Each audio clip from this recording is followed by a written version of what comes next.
family breakdown in the UK is at extraordinarily high levels. Our previous research showed that 46% of teenagers are not living with both natural parents. And you might think that that high level of breakdown is actually due to the collapse of marriages and rising divorce rates, but far from it.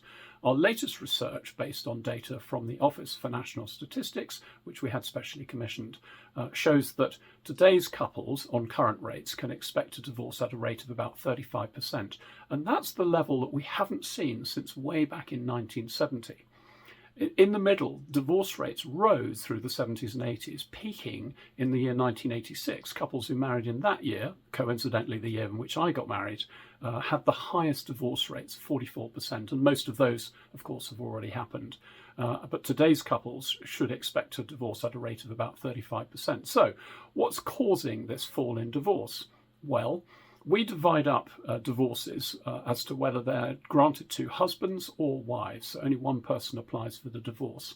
And what we've seen with the husband-granted divorce rates is extraordinary consistency over the last 50, 60 years, over any duration of marriage, almost no change in the rate at which husbands file for divorce. But almost all of the change, which accounts for the rise in divorce rates in the 70s and 80s and the fall in divorce rates in the last 20, 30 years, is down to fewer wives being granted divorces in the first decade of their married life. So what's causing that? Well, we think this is down to commitment.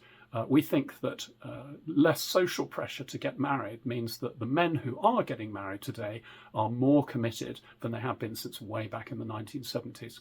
And that means more committed men, happier wives, fewer wives filing for divorce. Good news all round.